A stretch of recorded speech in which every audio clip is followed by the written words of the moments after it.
Alors, je m'appelle Patricia Faure, je suis chercheure en sciences cognitives et du comportement.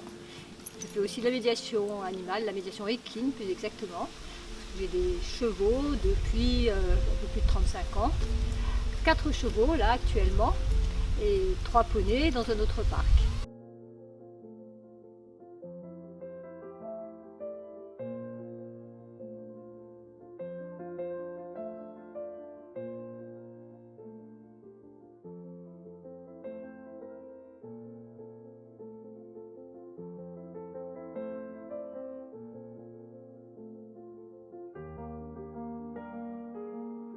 En tant qu'humain, on a ce devoir de leur assurer un bien-être qui corresponde à ses besoins, de faire en sorte qu'ils soient en sécurité auprès de nous et que leurs besoins essentiels soient satisfaits.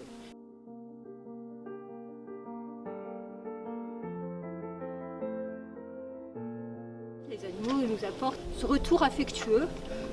Je pense qu'ils m'apportent ce qu'ils apportent à tout le monde en fait, cette façon d'être empathique aussi avec nous. On a toujours l'impression qu'ils nous comprennent. Il nous apprend aussi à vivre dans le présent. Ça, c'est essentiel.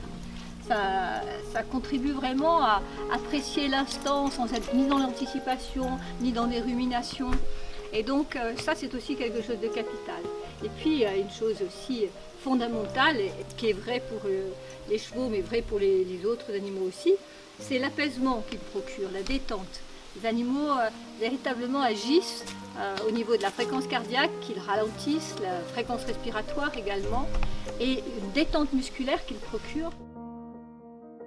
En plus, on perçoit très bien et très vite que, en fonction de cet état de tension ou de détente, ils vont être eux-mêmes différents, plus détendus, plus proches. Donc très vite, on prend l'habitude de se détendre à leur contact et ça fait souvent beaucoup de bien avec les rythmes un peu effrénés qu'on vit.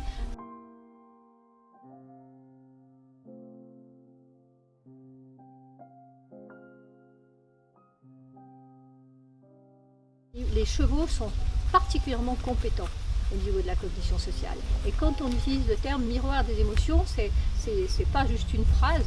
Les chevaux vraiment sont capables de décoder les émotions, de savoir ce que ça suppose, ce que ça peut induire en termes de comportement, etc., de s'y ajuster, de nous faire un retour de nos émotions, qui nous permet quelquefois de nous-mêmes contrôler, mieux gérer ces émotions.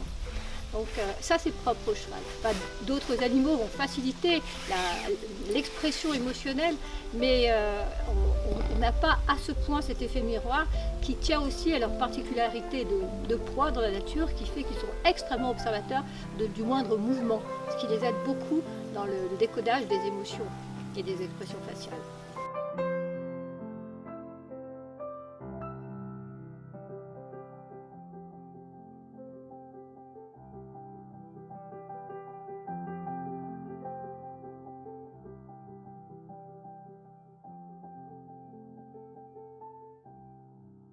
Quand on a un animal pour soi, un animal avec lequel on vit, je ne parle pas du contexte des animaux de travail, etc., mais l'animal familier, c'est un partenaire, un compagnon.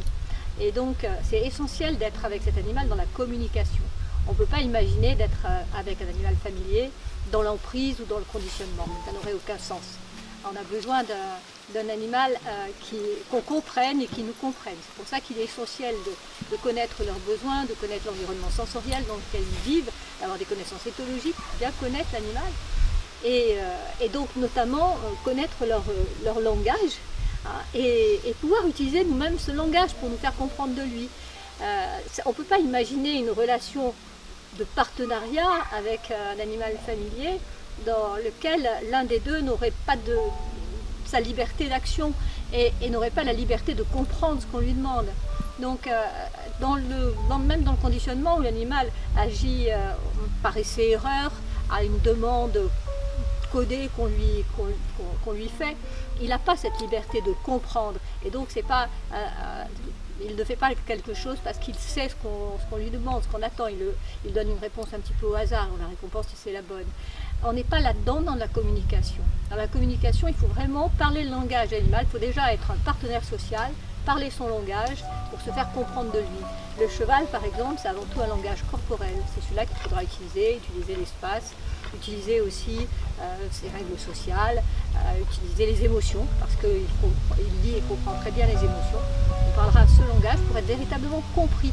Et à ce moment-là, on peut vraiment établir une relation avec lui, c'est-à-dire le motiver à faire quelque chose en ayant compris ce qu'on attend, le motiver à travers la relation qu'on a avec lui, relation dont il peut attendre lui sécurité, bien-être, etc. Donc là, on va vraiment être dans autre chose que le simple conditionnement. Et ça va permettre d'avoir un animal vraiment partenaire.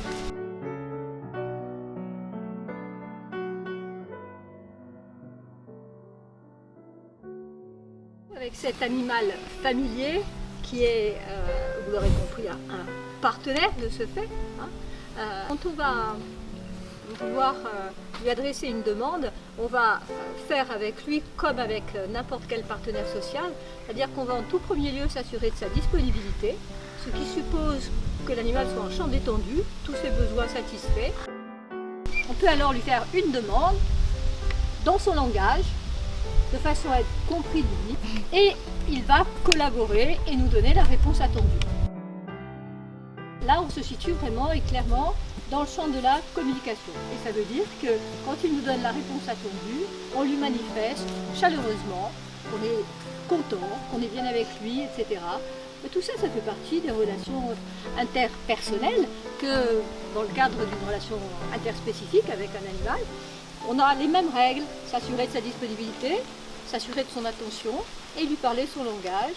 Et puis pas oublier de dire merci aussi.